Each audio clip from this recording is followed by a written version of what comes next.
C'est ça, au fond. Voilà, cher public, c'est un plaisir de vous rencontrer aujourd'hui pour cette table ronde en compagnie de la marraine de Prix et Livre, Emmanuel Robert. Euh, Aujourd'hui, je suis là avec ma casquette de président du comité d'organisation et non pas avec mes autres casquettes d'éditeur, d'écrivain, d'animateur, etc., etc. Donc, si j'ai voulu parler avec Emmanuel, c'est que j'étais sensible à la lecture de ces deux ouvrages. Le premier, Malattrait, et le deuxième, Dormez en paix. D'ailleurs, il faudrait que ces deux livres soient ici sur la table. Je pense que notre ami Solène va nous les apporter. Il faut qu'on lui envoie un petit mot et qu'on puisse parler un petit peu de ces deux ouvrages. Alors, écrire un polar qui se passe dans le monde du sport, c'est sportif. Ouais, c'est un peu là. Bah, déjà, merci beaucoup à vous d'être là un dimanche matin, de ne pas être en train de faire du sport au bord du lac comme la plupart des Lausannoises et des Lausannois, ou à vélo dans sa cave comme une spectatrice. Oui, c'est sportif d'écrire des livres sur le sport. C'est sportif d'ailleurs en général. En fait, c'est probablement une comparaison qui est beaucoup utilisée par les auteurs et les autrices, mais écrire, ça demande du souffle. Et ça demande aussi de la discipline, c'est-à-dire que c'est pas forcément un coup, une idée qui vous tombe du ciel, mais c'est beaucoup de travail et puis c'est beaucoup de reprises, du travail, de l'écriture, en n'étant pas forcément directement content de ce qu'on a écrit, faire, refaire, et puis continuer, y compris dans les moments où on est dans le creux de la vague et que on se dit non mais de toute façon je vais tout mettre à la poubelle parce que ça sert à rien. Et je fais vraiment l'analogie avec une course longue ou par exemple un marathon. Il y a toujours un moment, vu que la course est longue, où on a un creux et puis on se dit, mais en fait, je vais pas y arriver. Et si on arrive à surmonter ce moment-là, on se rend compte que tout passe, qu'il y a des moments d'euphorie, qu'il y a des moments vraiment un petit peu plus difficiles, mais que tout passe et qu'il s'agit juste de réussir à maintenir l'activité pour passer à ces moments difficiles, à ces moments euphoriques, et puis de finalement voir la ligne d'arrivée ou la fin du manuscrit. En fait, merci. Je vais peut-être prendre le premier là. J'ai lu dans ta biographie en fait que tu étais né à la Chaux-de-Fonds. Donc tu es C'est vrai. né à la Chaux-de-Fonds. La Chaux-de-Fonds, c'est là-haut, c'est la montagne, hein. Quand on parle de la Chaux, on a toujours le souvenir que c'est une région où il y a presque le plus de neige en Suisse, hein. Est-ce que le fait d'être né à la Chaux-de-Fonds, d'être descendu sur la rivière Avaudoise, a été un élément dans l'histoire que nous raconte par rapport à ce premier ouvrage de Malattrait qui se passe dans le monde de la montagne? C'est une bonne question. Le lien avec la biographie, alors je dirais, c'est plus l'attachement à Montreux. Alors effectivement, mes parents sont descendus de la montagne pour chasser par la crise horlogère, ça vous donne une indication sur mon âge, et ils sont arrivés comme réfugiés économiques sur la rivière Avaudoise où ils ont trouvé du travail. Et dans Malattrait, c'est pas seulement un roman qui parle de sport, mais c'est aussi un roman qui monte et qui descend dans les différentes couches sociales. Il y a notamment quelqu'un qui doit manger à la soupe populaire, et je pense que c'est cet aspect de mon parcours qui est relevant, c'est-à-dire le côté, en fait, moi, je viens d'une famille d'ouvriers, et je suis assez sensible aux différences sociales, ou on va dire aux bifurcations de parcours, et aux gens qui ont à un moment donné dû tout quitter pour se réinventer, que ce soit à l'intérieur de la Suisse, que ce soit à l'intérieur du monde, en passant des frontières. Et c'est plutôt cet aspect-là qui va se retrouver dans la lettre. Donc, en lisant ce Malattrait, que j'ai beaucoup aimé d'ailleurs, j'aime bien ta plume. J'ai aussi appris, au-delà de la question de ton écriture, c'est que tu as quand même un réseau important par rapport aux activités que tu avais de journaliste. Je pense être journaliste, avoir travaillé pour, je crois, Amnesty International. Est-ce que ça aide pas un peu pour se faire connaître dans le monde de la littérature? Honnêtement, non. Je pense que c'est pas ça qui m'a aidée parce que mon réseau de journalistes était. Moi, j'ai travaillé pour l'agence télégraphique suisse qui s'appelle maintenant Keystone ATS. C'est une agence de presse et le principe de ce média, c'est qu'on signe pas. Donc, on n'a pas un nom, on est un parmi d'autres. Par contre, ce qui m'a aidée, ça a été un bouche à oreille assez fou de la part des gens qui ont commencé à voir Malattrait en librairie et qui s'en sont emparés. Et en fait, c'est vrai que quand mon éditeur m'a dit le premier tirage est épuisé 3 semaines après, mon réflexe a été de me dire, j'ai pourtant pas autant d'amis. Et là, j'ai commencé à publier sur les réseaux sociaux. Le premier tirage est épuisé, c'est incroyable, on réimprime. Et puis, ben voilà, il y a eu plusieurs tirages. Et j'étais invitée au livre sur les quais, ce qui est assez peu fréquent, presque une année après la sortie de mon livre. Et là, j'ai rencontré mes premiers lecteurs qui venaient me dire, bah, écoutez, quand j'ai lu votre livre en librairie, je le connaissais pas, mais moi, Malattrait s'est rattaché à un souvenir parce que mon père faisait de la montagne et m'emmenait. Et il y avait vraiment une relation affective forte des lectrices et des lecteurs avec ce roman.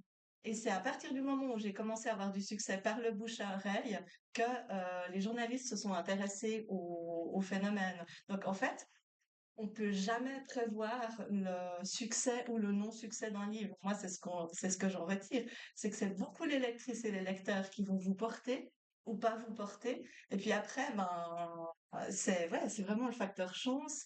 C'est de rencontrer un public, c'est de nouer un lien aussi avec ce public. Et j'ai pas l'impression que la presse, c'est un peu la cerise sur le gâteau, à mon avis. Mais toi, en tant qu'éditeur, tu peux peut-être Voilà, avoir un autre avis. justement, non, non, je connais cette question depuis très longtemps. Ça nous préoccupe, nous, les éditeurs aussi, de savoir par quel biais, par quel canal pouvoir contacter les médias. Moi, j'ai une maison d'édition qui a beaucoup de succès. On est régulièrement cité dans les médias, dans beaucoup de journaux. Euh, euh, Moi, quand j'ai découvert ton titre, je me suis dit, mais finalement, à qui elle a envoyé ce manuscrit? Parce que moi, je l'ai pas reçu. Voilà. C'est ce qui m'intéresse aussi. C'est ma casquette d'éditeur, hein. Alors, ta question, elle est très bonne. Et ce qui s'est passé, c'est que moi, j'étais novice hein, dans le domaine, donc j'ai pas fait mon étude de marché des éditeurs. J'ai vu qu'il y avait des éditions Monsalvance qui existaient, donc tu étais sur ma liste. J'ai commencé en fait j'ai envoyé à deux, trois éditeurs. Alors, typiquement, bah ça, je le raconte parce que je l'ai envoyé aux éditions Zoé qui publient de la littérature, c'est des prix littéraires, etc. C'est un grand travail littéraire. Et au fait, en général, les éditions Zoé ne répondent pas. J'ai quand même reçu une réponse des éditions Zoé que j'ai trouvée très jolie et très honnête une fois que j'ai mieux su ce qu'ils publiaient, en me disant, écoutez, franchement, au niveau stylistique, ça rentre pas du tout dans nos créneaux, mais on a beaucoup aimé l'intrigue et les personnages. Donc voilà, ben, j'ai trouvé sympa qu'ils répondent. Et puis j'avais envoyé à Bernard Campiche qui m'a juste répondu un mot, ça ne m'intéresse pas, merci. Et je l'ai envoyé chez Guérin à Chamonix qui publie des histoires de montagne parce que j'étais très fortement ancrée dans la montagne. Et c'est mon compagnon devenu mon mari autre-temps qui m'a dit, c'est pas pour ça qu'il est devenu mon mari, il dit mais tu l'as envoyé chez Slatkin. Et puis je lui dis oh bah non c'est l'éditeur de Nicolas Feutz par Golden Hour, moi je m'inscris pas du tout donc je me vois pas. Puis il m'a dit mais enfin, pourquoi tu le fais pas? C'est un peu bête. J'ai dit, ah oui, c'est vrai, ben, pourquoi pas, essayons. Et puis, j'ai envoyé mon manuscrit. Et puis, 3 semaines plus tard, Slatkin m'a dit, bah, écoutez, on a lu votre roman. Est-ce qu'il est déjà pris par une autre maison d'édition? Parce que si c'est pas le cas, on souhaite le publier. Donc, voilà, ça s'est passé comme ça. Ça, c'est ce qu'on appelle un rendez-vous manqué. D'ailleurs, nous, ça nous arrivait très souvent de recevoir des manuscrits avec l'intention de les publier. Une fois, on est arrivé trop tard, pour un jour, en fait. Le jour où on allait confirmer à l'autrice que tu connais d'ailleurs, c'était Oublier Gabriel, qui se passe également sur la Riviera. On avait adoré ce texte et je m'apprêtais à lui répondre. Et puis elle me dit, écoutez, Français, j'ai déjà signé chez Torticolis. Donc toi, je peux te dire que si on avait reçu ton texte, probablement qu'on l'aurait publié chez Monsalvance. Mais ce que je dis toujours, moi, c'est qu'un livre, qu'il soit publié chez nous ou qu'il soit publié ailleurs, ça veut dire que c'est un bon livre. Donc à partir du moment où une maison d'édition accepte de publier un livre, c'est qu'il est bien. C'est comme ce que me disait aussi Patrice Fellman, le grand patron de l'OLF, par rapport aux livres qui sont épuisés. Nous, on a réédité plusieurs ouvrages, par exemple. Et il m'a dit, Francis, tu sauras qu'un livre épuisé est un bon livre. Donc, je suis rassuré quand tu me dis ça. Voilà, le seul bémol, c'est que tu ne sois pas venu chez nous. Et puis, ce qui m'a aussi séduit, c'est que tu as obtenu un prix, mention spéciale, lors du festival du cinéma, Ouais, du film Alpin le des film Appel Diablerets. des Diablerets. Ouais. Et pour la petite histoire, moi j'avais raconté des anecdotes dans les années 90, hein, c'est vieux, donc il y a il y a bientôt 40 ans, j'avais imaginé créer un festival du film à Charmey, en Gruyère. Et à l'époque, j'avais contacté plusieurs partenaires et le titre de c'était Des animaux et des hommes. C'est à l'époque, il y avait un grand succès autour des films avec l'eau. Il y avait eu il y en a eu beaucoup de ces Mhm. films. Et puis, on avait même contacté des sponsors. Il y avait Cartier je sais plus leur animal, je crois que c'est la panthère. On avait contacté des Ferrari qui avait un cheval, etc. Plusieurs maisons, plusieurs entreprises qui étaient d'accord de nous sponsoriser pour ce beau projet. Et puis j'avais soumis ça à l'Office du tourisme de Charmey à l'époque. Et puis l'Office du tourisme, ils ont posé la question aux organisateurs des Diablés pour savoir ce qu'ils en pensaient. Imagine la réponse. On m'a dit, mais qu'est-ce que tu veux organiser un festival du film à Charmey? Alors c'est pour ça que je me dis, moi je suis un homme persévérant et puis ce que je souhaite, c'est qu'une fois tu viennes chez nous, on ne sait jamais. Voilà, ça c'était Malattrait, donc qui se passe dans le monde du trail, dans la montagne, qui est vraiment un niveau. Mais peut-être juste pour rebondir sur ce que tu dis, on peut aussi faire une analogie de la course à pied et des éditeurs, parce que c'est aussi une vraie, ou le sport, parce que c'est une vraie course de fond, l'édition. Et puis ce que je trouve impressionnant et remarquable en Suisse romande, c'est les nouveaux éditeurs qui ont émergé et qui font un travail de recherche, qui vont chercher des nouveaux talents. Et ben, c'est le cas de Monsalvance, où vous avez vraiment plein d'auteurs, notamment Laurent Etchinger, mais Géraldine Laurenceau, enfin énormément d'écrivains que vous avez découverts et que vous portez. Et ça, c'est un travail qui est fantastique parce que c'est aussi un risque financier, hein, on va pas se mentir. Et ben, dans le même cadre, il y a les éditions Presse Inverse qui sont basées à Prix, donc je profite de faire un petit peu de publicité. C'est une jeune maison d'édition qui a 5 ans, qui édite des textes vraiment super. Donc, bah, moi, j'ai eu un coup de cœur pour Le Retour du Bourdon d'Hélène Dormont parce que c'est pas évident de faire rire avec la problématique de la souffrance au travail et des problèmes dans le monde des économies dans le monde de la santé. Et pourtant, vous lisez ce roman et vous hurlez de rire. Donc, je le conseille. C'est pas remboursé par les assurances maladie, malheureusement, mais voilà, il y a énormément de jeunes maisons d'édition qui émergent. C'est vraiment c'est un terreau hyper fertile, pas seulement pour le poète. Et puis c'est ça qui est génial, c'est de voir cette diversité d'autrices, d'auteurs, de maisons d'édition, et puis Maman Salvance qui trace son chemin c'est le Kylian Jornet de la nouvelle maison d'édition, parce que vous Merci pétez pour tous le les scores. compliment. Je leur dirai. Donc j'ai lu Malattrait et puis j'attendais avec impatience le deuxième. Et je découvre le deuxième, en fait, tu as écrit, sauf erreur, je ne sais pas s'il était écrit pendant la période du Covid, avant ou juste après, mais Il a je été crois que écrit après après, Malatrève, ouais, ouais. après Malattrait, mais je dis par rapport à la période du Covid, c'était ouais. J'ai commencé à l'écrire en novembre 2020, donc On était en pleine, pendant la deuxième vague. pendant la deuxième Ouais. vague de la pandémie, et là, j'ai quand même eu le sentiment qu'il était un peu plus hard, je dirais, par rapport au premier. Oui, j'ai trouvé, c'était mon sentiment, hein. Ouais, Le premier, j'avais trouvé assez soft, je dirais. Et celui-ci, il y a quand même certaines scènes qui sont pas mais piquées des verres, qui sont dans quel dans le sens? sang, non? C'est voilà, un peu je sais pas. J'ai beaucoup aimé, mais il y a des scènes dans ce lac qui sont vraiment terribles, hein. Alors, c'est intéressant ce que tu dis, ça montre la diversité de la manière dont on le reçoit en tant que lecteur. Donc, c'est vrai qu'une fois que, comme autrice, une fois que j'ai écrit mon livre et que je l'ai mis à l'éditeur, moi, j'ai les premiers retours. Et après, j'ai les retours des lectrices et des lecteurs. Et il y a des gens, justement, qui ont un avis complètement opposé au tien. Donc, ça va dépendre totalement de... Venez seulement, suivez-vous.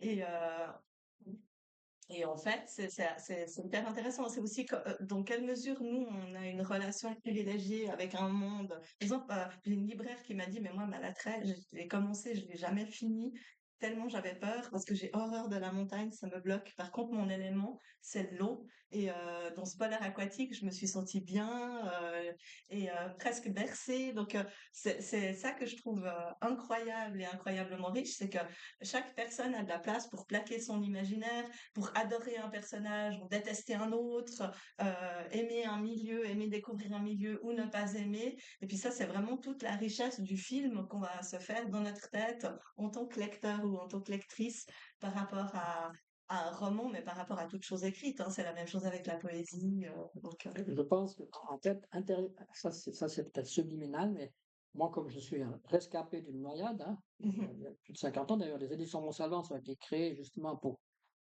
rallumer la flamme par rapport à à ce deuil que j'ai vécu en 66. Et il est possible qu'en lisant ton livre, en me retrouvant dans ces eaux un peu troubles, dans ce Mhm. dément, ça m'a un petit peu à l'intérieur, ça a du bouillonné chez moi. C'est pour ça que j'ai pas eu le même sentiment que pour le premier. Ce qui n'empêche pas que j'ai adoré, hein, les deux. Moi, si je lis un livre de la première à la dernière page, je ne me force pas à lire pour faire plaisir à l'écrivain. Je lis vraiment jusqu'au bout et j'ai beaucoup aimé, mais j'avais ce sentiment qu'il était peut-être pour moi, il m'a peut-être beaucoup plus sensibilisé que le premier.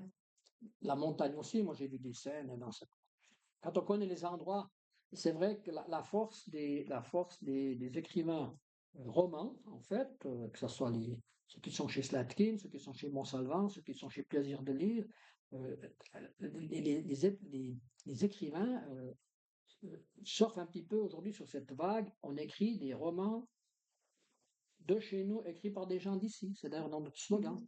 Donc ça veut dire que si tu lis un livre et puis que tu peux imaginer que tu connais les endroits, c'est peut-être plus simple que de lire un ouvrage qui se passe à New York ou bien en Amérique du Sud. Quoique les Nordiques, par exemple, ils ont un monstre succès alors que ça se passe dans un endroit où il fait très très froid. Et chez toi, par rapport au climat, je ne sais pas si on a senti quelque chose. Mais en fait, je pense que c'est plus profond que surfer sur une vague. Alors, si je prends mon exemple, moi, j'ai toujours aimé des romans qui se passaient dans des lieux très précis. J'aime bien Ian Rankin, par exemple, qui situe ses polars dans le bas-fond d'Édimbourg, mais aussi, bien sûr, la montagne, tu cites, au milieu d'Édimbourg. Bref, j'ai toujours aimé ça, mais je me suis justement, au début, moi, je m'autorisais pas à écrire tout court, de romans policiers. Je me disais, mais du moment que je connais pas New York ou que je connais très mal Paris, je suis pas capable d'écrire un roman sur une réalité que je connais mal. Et puis après, ben, j'ai lu des romans de Corinne Jacquet, par exemple, les éditions du Chien Jaune, qui est dans la salle en dessus, donc allez la voir, c'est des très beaux romans. Il y a Daniel Abini aussi, et toute une série de gens, Marie-Christine Horn, qui ont écrit qui ont situé leurs intrigues en Suisse romande. Et en fait, moi, naïvement, là, je me suis dit, ah, mais en fait, on a le droit d'écrire sur la réalité dans laquelle on vit. Et puis, comme par hasard, tout d'un coup, c'est devenu beaucoup plus facile parce que c'est pour ça que pour moi, c'est pas du surf. On ancre vraiment des racines. C'est que les lectrices et les lecteurs, le retour qu'ils donnent, c'est, ben, voilà, j'ai pu me projeter parce que je connais cette réalité et puis j'y ai des souvenirs, j'ai un ancrage affectif. Puis comme autrice, c'est la même chose. C'est que, pourquoi j'ai appelé mon roman Malattrait? Parce que c'est une montagne qui me fascine depuis gamine. Donc, j'ai mis toute ma fascination et toute la relation émotionnelle que j'ai avec cette montagne dans ce polar. Alors, le reste, c'est de la fiction, on est bien d'accord. J'ai inventé des histoires qui se passent autour, mais c'est d'une certaine manière le paysage ou le lieu qui m'a inspiré une grande partie de l'intrigue. Et en fait, on se fait aider, on s'appuie. Enfin, moi, je m'appuie beaucoup sur les lieux pour construire mon intrigue. Et puis, je m'appuie aussi sur les personnages, parce qu'une fois que les personnages me parlent suffisamment pour que je les visualise et que j'ai l'impression de les connaître, c'est cette relation entre les personnages et le lieu qui va créer l'intrigue. Donc, en ce qui me concerne, je ne serais pas capable de situer une intrigue dans un lieu où je n'ai jamais mis les pieds. Mais c'est une barrière que j'ai. Il y a d'autres personnes qui le font hyper bien. Il y a Thomas Lécuyer qui a publié un roman qui s'appelle Moon Lake aux éditions Plaisir de lire. Son roman, c'est un thriller dans le monde du blues qui se passe en Louisiane. C'est absolument génial, il y a des climats, et puis il n'y a jamais mis les pieds. Donc, chapeau, bon, par contre, c'est un spécialiste du blues en tant que musique, Ouais. mais chapeau l'artiste, mais moi, je ne suis pas capable de faire ça. Donc, pour rebondir là-dessus, on a quand même constaté avec un Wolf qui a écrit son premier ouvrage qui se passe dans la région de Grillon, hein. On a Laurel Ching qui a écrit un ouvrage qui se passe dans la région de Posa. Et on a des gens qui ont écrit des ouvrages qui se passent autour du lac de la Gruyère et des Dogos. Est-ce que le fait d'avoir écrit Malattrait, d'ailleurs moi je connaissais pas du tout Malattrait, hein, j'avoue franchement, j'avais jamais entendu parler de cette montagne, est-ce que le fait d'écrire cet ouvrage facilite la compréhension des gens pour se rendre sur place et pour découvrir l'endroit? J'imagine que tu as eu des Oui. retours à ce Oui. sujet. Alors, c'est assez drôle parce que Malatray, c'est vraiment un sommet emblématique bien connu des trailers. Donc, des gens qui font de la course à pied en montagne. Il y a notamment une course, le Montreux Trail, qui passe par c'est une arête. En fait, c'est un faux sommet, c'est une arête, c'est une magnifique vue sur les monts. Mais je déconseille aux personnes qui ont du vertige d'y aller parce que c'est quand même bien raide. Et il faut être prudent en montagne. Donc c'est un lieu emblématique des très bons marcheurs et des coureurs à pied. Mais je parle pas seulement de Malatred dans le livre, j'évoque des lieux beaucoup plus faciles d'accès, aux Pléiades. Euh, il y a aussi le Niremont qui est situé côté fribourgeois derrière les Pléiades. Bref, il y a deux, trois courses, mais il y a effectivement pas mal de gens qui m'ont écrit ou qui m'ont dit, ben voilà, moi, il y a des lieux dont vous parliez, pourtant j'habite la région où je suis née ici, c'est des lieux que je ne connaissais pas, et puis vous m'avez donné envie de les découvrir. Et il y a un autre lieu, et ça m'a vraiment fait plaisir, c'est que il y a pas mal de gens qui m'ont dit, moi, j'aimais pas Montreux parce que j'aime pas le centre-ville, mais je savais pas qu'il y avait une vieille ville. En fait, ils ont découvert le quartier des Planches, les petits bistrots, etc. Je suis vraiment très contente d'avoir pu faire connaître aussi cette réalité de Montreux. À ce propos-là, ben, je suis allée dédicacer à la foire des Planches, etc. Mais j'ai été un peu intégrée à la vie du quartier. Pour moi, c'est un honneur parce que c'est un quartier que j'ai toujours, ben, que je chéris depuis mon enfance. Moi, j'habitais dans les HLM au-dessus, donc rien à voir. Mais j'avais une copine qui habitait en bas et puis j'adorais ce lieu. Je suis contente d'avoir pu rendre à cet endroit un petit peu d'amour de la part des romans, ben, parce qu'ils ne connaissaient pas et ça mérite quand même de découvrir. Donc, le succès, on parlait du succès, donc tu as du succès avec ces deux livres. Est-ce que tu sais à peu près quel est le tirage, combien il y en a écoulé? Parce qu'on pose toujours cette question.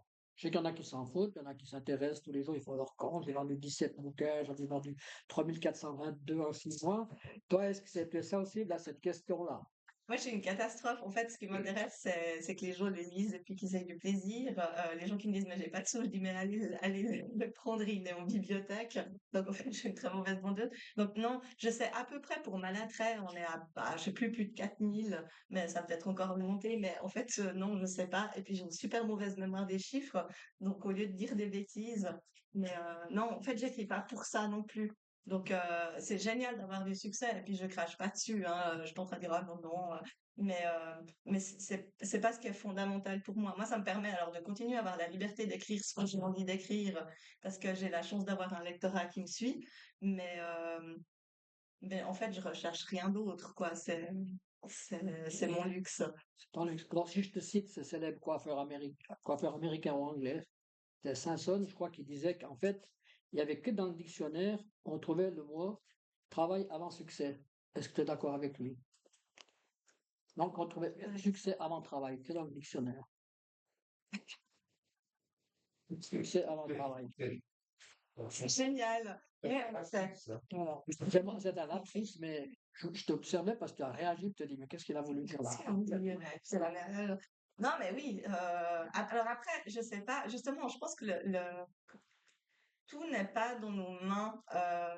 C'est, il y a un courant de bien-être qui part du principe que si on veut, on peut, et toutes ces sortes de choses. Euh, Moi, je m'inscris un faux par rapport à ça. Je suis pas d'accord. C'est-à-dire que on vit dans un écosystème et puis il y a plein de facteurs qui sont liés au hasard, qui sont liés à la chance, qu'on peut aussi appeler destin ou que sais-je. Euh, et puis il y a une part de travail là-dedans. Puis il y a des gens qui travaillent de manière acharnée, qui ont énormément de talent et qui vont, pour des raisons X ou Y, pas rencontrer de succès.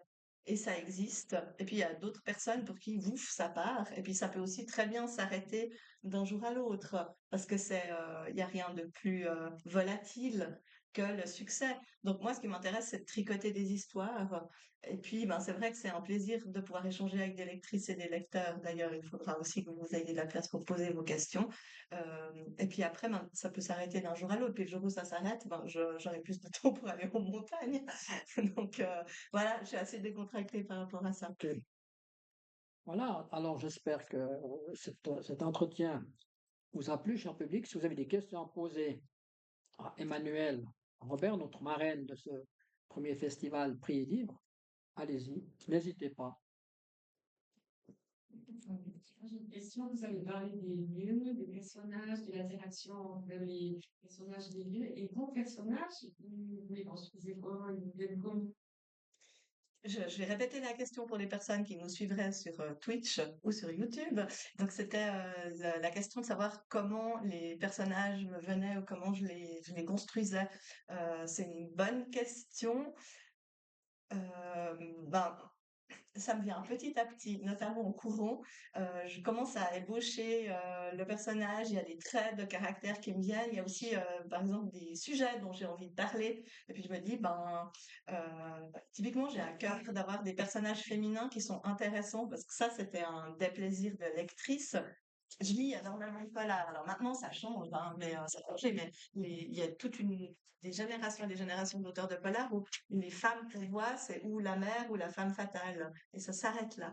Et moi, j'avais vraiment à cœur de représenter les femmes dans toute leur diversité. Et de même que dans les polars habituels, il y a des hommes avec leurs forces et leurs faiblesses. Je voulais que tout le monde ait ses forces, ses faiblesses, ses parts d'ombre et ses parts de lumière. Donc, je construis mes personnages, je dirais, de cette manière-là. Je leur trouve aussi des hobbies. Et puis, il y a surtout tout un travail que je fais qui ne me sert, enfin, qui me sert à moi, mais que vous allez pas voir, c'est que je les fais interagir ou je les place en situation. Alors, par exemple, j'ai une inspectrice, je la fais faire je lui fais faire ses courses à la Migros, donc je sais si elle a une carte Cumulus ou pas. Mais c'est totalement inintéressant. Justement, bah, ça me permet de la découvrir. Ah, bah tiens, en fait, elle arrive au rayon yogourt. Quel yogourt elle prend? Ah, elle prend pas de yogourt, elle aime pas ça. Ok. Et puis, je me fais mon petit film que j'écris parce que j'ai besoin de l'écrire et de le sortir, que ce soit pas que dans ma tête. Et puis, une fois que j'ai un peu mon inspectrice qui se balade en 3D et qui a fait ses courses, ça me raconte des choses sur elle. Par contre, c'est typiquement le genre de chapitre qui serait complètement inintéressant de mon point de vue dans l'histoire. Donc, j'ai des dizaines de pages, voire des centaines de pages qui servent à rien. Puis, ce que je fais, parce que j'ai travaillé dans une bibliothèque cantonale et universitaire et je sais ce qu'on garde comme archives de certains écrivains. Je me dis, mais en fait, est-ce que vraiment il aurait voulu qu'on garde ces tickets de course?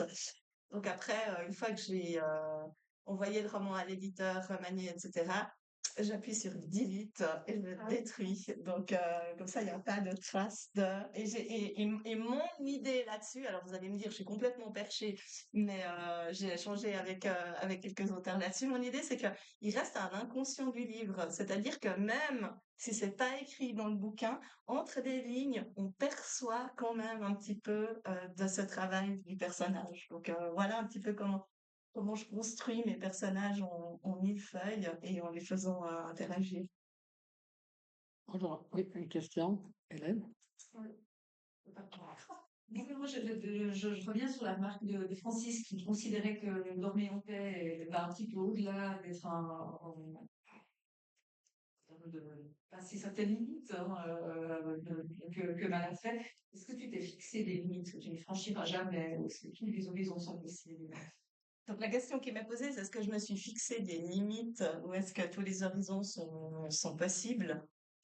Je me suis pas fixé de limites, j'essaie plutôt de dépasser les limites mentales que j'ai en me mettant dans l'inconfort. Donc il y a des chapitres qui me sont extrêmement douloureux à écrire. J'aime pas tuer mes personnages non plus, mais je trouve que ça renforce mon travail d'écriture à partir du moment où je réussis à franchir un cap. Par contre, il y a certaines choses que je trouve pas relevantes. Et par exemple, pour donner une idée, parce que c'est au tout début du roman, il y a dans Maison Paix, il y a une scène de viol, mais elle est racontée de manière assez elliptique du point de vue de la personne, parce que je voulais pas, c'est intéressant ce que tu me disais par rapport à la noyade, je me suis aussi posé la question par rapport à la noyade. J'ai pas non plus envie de réactiver des traumatismes qu'il y a eu chez des personnes. Alors, ça peut très bien se passer. Je veux dire, je suis évidemment pas maîtresse de ce que j'ai écrit, mais je vais pas appuyer sur le truc pour, pour recréer le, pour recréer le traumatisme. J'ai plutôt essayé d'être elliptique. Et puis après, ben, dans le mois d'octobre, fin octobre, je vais publier un texte chez un éditeur qui s'appelle Gore des Alpes, où le but, comme son nom l'indique, est d'écrire un texte gore. Donc En fait, c'est un conte d'horreur, un conte fantastique pour adultes. Et puis là, je suis vraiment allée grailler dans le son qui gicle, etc., mais plutôt de manière grand guignolesque. Donc, ça peut être vu ou de manière un peu dégoûtante pour certaines personnes, puis d'autres personnes, ça les fait hurler de rire parce que c'est vraiment exagéré, un peu comme les films de zombies, ces films de série Z, etc. Donc, mais en tout cas, moi, mon envie ou mon but, c'est pas d'aller vers le plus crade possible ou que la personne se sent. Il faut que la personne, elle se sente en tension parce que ben, j'écris des polars et puis évidemment, j'ai envie de jouer avec les émotions de ma lectrice ou de mon lecteur et puis lui offrir ce shoot d'adrénaline qu'on ressent à la lecture de ce type de lecture. Mais j'ai aussi envie de lui offrir d'autres choses dans les émotions. C'est pour ça aussi que j'ai des descriptions, par exemple, de paysages ou des chapitres plus calmes. C'est pour un petit peu faire retomber l'attention et puis esquisser un sourire ou voilà, passer à une autre émotion. Moi, j'aime pas trop les livres qui sont monochromes, c'est-à-dire où on est sur une seule émotion d'un bout à l'autre du livre. Je trouve qu'au bout d'un moment, c'est pesant, quelle que soit l'émotion. Et j'aime bien qu'on passe un petit peu par l'arc-en-ciel de toutes les sensations et des émotions. Ça, c'est personnel. Madame? Moi, je pense, enfin, je lis énormément. Je me dis que un auteur, il écrit, est-ce qu'il pense, enfin, pendant qu'il écrit, est ce que la personne qui va lire va penser, va s'imaginer ou pas? Ou c'est, on pose ce qu'on pense en tant qu'auteur, on écrit, on écrit, on écrit, mais on ne pose pas ce que le lecteur va s'imaginer derrière ou pas, je sais pas. Moi, ça me fascine un peu ça, les auteurs qui écrivent, parce qu'il faut avoir une sacrée imagination, un sacré travail. Mais dans la lecture, comme nous, en tant que lecteur, on a des propres imaginations. C'est pour ça que moi, des fois, je lis les livres, mais je regarde pas le film qui a été tourné parce que mon imagination est complètement perturbée. Mais en tant qu'auteur, quand vous écrivez, est-ce que vous pensez ce que le lecteur va s'imaginer ou pas? La question qui a été posée, c'est de savoir si quand on écrit comme autrice ou comme auteur, on s'imagine ce que le lecteur ou la lectrice va ressentir ou s'imaginer. Alors, c'est une bonne question. Moi, pas trop. Enfin, j'essaye, j'ai déjà assez de problèmes avec ma propre imagination de me dire, ah ouais, et je suis tout le temps en train de me dire, non, mais ça, c'est nul, etc. Donc, d'essayer d'éteindre un petit peu mon sens critique par rapport à ce que j'écris. Par contre, j'ai un point d'attention. Typiquement, la scène de début de Dors Maison Paix, je l'ai retravaillée jusqu'à ce qu'elle m'apparaisse le moins problématique possible, parce que j'en avais besoin pour la suite du récit, parce que j'ai un personnage dont certains lecteurs me disent qu'ils adorent le détester. Mais je voulais pas, justement, je voulais pas appuyer trop là où ça fait mal. Donc, j'ai pris en compte, je dirais plutôt après, mais j'essaye de pas trop me demander comment le lecteur ou la lectrice va le recevoir parce que justement, c'est tellement divers. On a tellement d'avis justement de gens après. C'est aussi ça qui est riche de discuter avec vous. C'est que il y a 10 personnes dans une salle, il y a 10 retours différents. Donc moi, j'essaye de pas trop me poser la question. Alors, pour rebondir sur votre question, c'est très intéressant. Parce que moi, j'aurais ma casquette d'auteur, en fait. J'ai fait un atelier d'écriture avec Philippe Jean. Philippe Jean, qui est quand même un auteur connu, hein, il publie chaque année un ouvrage. Et lui nous avait donné une consigne, il a dit, quand vous écrivez un livre, ne vous occupez pas de savoir ce que le lecteur va penser. C'est votre roman à vous. Le jour qu'il est terminé, vous le donnez au lecteur, et c'est lui qui doit justement imaginer les C'est choses. ça. C'est ça un petit peu. Et je crois qu'il avait peut-être raison. Si chacun doit encore imaginer, au-delà de la question, est-ce que le lecteur va aimer, après, toujours le petit côté un peu commercial, est-ce que mon livre va bien se vendre, est-ce que j'écris mon texte pour que ça soit vendable, etc. C'est surtout ça aussi. Vous avez quand même une démarche artistique, vous, hein, avant tout, avant la démarche marketing. Moi, j'ai besoin que l'histoire me plaise. Donc, où je m'ennuie, je coupe. Où je me marre, je laisse. En fait, c'est assez égoïste comme démarche. Et puis après, alors, j'ai deux, trois personnes qui me relisent. Puis en fait, j'adore parce qu'ils sont pas d'accord entre eux. Surtout pour dans Mise en Paix, les avis étaient très tranchés. Il y a des gens qui adoraient certaines parties, d'autres qui détestaient, etc. Donc, j'étais obligée de me dire, OK, ben, qu'est-ce que je prends, qu'est-ce que je garde? Mais c'est vrai que je suis quand même sensible. Si quelqu'un me dit, non, mais franchement, là, t'exagères, on a fini par comprendre. Je dis, bon, ok, j'exagère, on a fini par comprendre, enfin, mais puis il y a d'autres choses auxquelles je tiens, je dis, non, c'est comme ça. Mais ouais, je pense que où va-t-on? Après, c'est une autre démarche, c'est différent même. Moi, j'ai un collègue écrivain qui a traduit des textes pour la collection Harlequin. Et Alors, à la page son, il se passe ça. Enfin, c'est vraiment des canevas où il se passe toujours la même chose et il faut respecter un cahier des charges. Et c'est complètement différent. C'est plus des produits, c'est des Ouais. textes qui sont écrits avec une structure spéciale. Mais si on n'est pas dans cette démarche-là et puis qu'on a envie d'avoir un minimum de plaisir, ouais, je pense que c'est important de faire abstraction, en effet. Enfin, moi, c'est ce que je recherche. Et puis, j'ai juste une question pour profiter.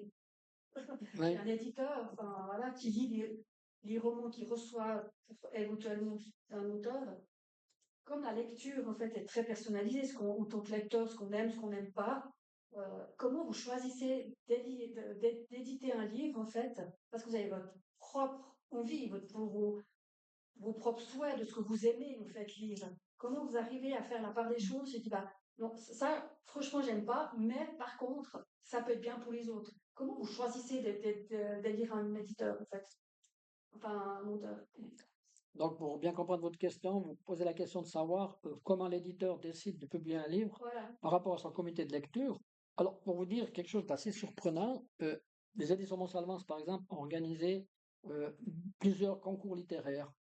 On a notamment fait des concours littéraires La femme et l'avenir de l'homme, on a fait un concours qui s'appelle Si la neige ne revenait pas, on a fait un autre concours qui s'intitulait 21e section dessus-dessous, plus la collection Vanille Noire Polar des Terroirs. Et ce qui est extraordinaire, c'est que dans nos jurys ou dans nos comités de lecture, comme l'a dit Emmanuel, il y a des gens qui détestent et il y a des gens qui adorent. Alors nous, on a décidé en fait de mettre des critères précis. Donc ça veut dire qu'on a 10 critères.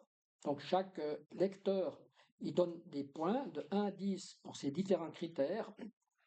Et en fait, il faut que sur le panel des gens qui font la lecture, il faut que l'auteur obtienne au minimum 8 points de moyenne pour qu'on continue de négocier avec lui, pour éventuellement lui demander de couper le texte. Parfois, on reçoit des pavés de 500 pages, et puis aujourd'hui, nous, on a dû chercher aussi des formats qui fonctionnent bien au niveau des envois par la poste, parce que pour rien vous cacher, envoyer un livre comme ça par la poste, ça coûte 9,50 €.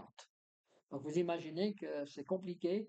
Donc ça veut dire que l'éditeur, en fait, on a un comité de lecture qui décide à la fin, voilà, on va le publier ou non. Et ça, c'est comme ça que ça fonctionne. Et je pense que les autres maisons d'édition fonctionnent un petit peu de la même manière. Je pense que tu as eu le même feedback de la part de Slatkin. Et c'est important ce que tu dis. C'est pas pour taper sur les éditeurs, mais l'écrivain, c'est celui qui va fournir le texte de base, l'écrivaine, mais les auteurs sont à la merci des éditeurs. C'est les éditeurs qui tiennent le couteau par le manche. Alors après, il y a des écrivains qui marchent mieux que d'autres, etc. Et ça leur donne peut-être une certaine liberté. Mais on joue à chaque roman, on joue un peu notre vie. C'est-à-dire que ben, moi, je suis en train d'écrire un roman en ce moment. Quand je l'enverrai à mon éditeur, je ne sais pas si mon éditeur va l'accepter ou pas. Mhm. Et puis après, il faut aussi, en tant qu'auteur ou en tant qu'autrice, qu'on se tricote une certaine sécurité, c'est-à-dire que de dire, ben, ok, est-ce que je vais être pris, est-ce que je vais pas être prise, etc. Euh, Moi, justement, j'ai cette chance d'avoir un travail à côté, parce qu'il y a très peu de gens qui essayent de vivre de leur plume en Suisse romande. Moi, en fait, j'ai pas envie d'avoir cette pression. J'ai pas envie d'écrire en me disant, je dois respecter ce délai, je dois absolument faire ceci et cela. Donc, je m'octroie cette liberté. Et puis, je me l'octroie de manière encore plus grande, c'est que justement, bah, je vais chercher dans des genres qui sont plus confidentiels, comme le gore. Donc, pop, je fais un petit pas de côté et puis j'écris un texte qui a rien à voir, parce que j'ai surtout envie de m'amuser en écrivant. Mais je suis vraiment consciente que c'est un luxe puis que c'est une liberté que je m'octroie. Mais voilà, on vit vraiment à chaque fois en se demandant si on va pouvoir être publié, une fois qu'on est publié, si les gens vont aimer. Donc, soit on s'empoisonne la vie et on vit sous tension permanente si on est un peu anxieux, soit on se dit, bah voilà, c'est un jeu. Et puis, il y a des tas de choses plus importantes dans la vie. Bah, moi, je le fais sérieusement parce que j'aime raconter des histoires, parce que c'est mon moyen d'expression. Et que c'est un plaisir de pouvoir échanger avec les lectrices et les lecteurs, mais tout en gardant les pieds sur terre. Pour conclure, j'aimerais quand même te poser la question, tu me répondras si je suis dans le juste. Je vois que dans la salle, nous avons X personnes qui sont présentes. On a une grande proportion de femmes, donc on a environ 80% de femmes et 20% d'hommes. Il paraît que dans le monde de les acheteuses, en librairie de romans policiers de polar, c'est 80% de femmes et 20% d'hommes. Alors, je sais pas, parce que j'ai beaucoup de feedback d'hommes, mais plutôt individuels. Donc, ils vont pas forcément venir aux rencontres, mais ils vont m'envoyer un mail ou passer à une dédicace en disant ah j'ai beaucoup aimé, c'est quand vous sortez là.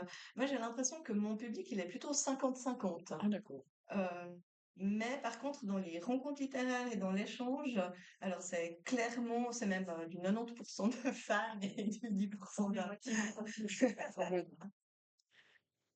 Voilà. C'est-à-dire que madame achète le livre et le passe à lire à monsieur aussi dans le monde. Ah, Et alors, on a Hélène Dormont qui est présente dans le public qui dit qu'elle, dans les retours qu'elle a, elle a madame qui achète le livre et elle le passe à monsieur ensuite.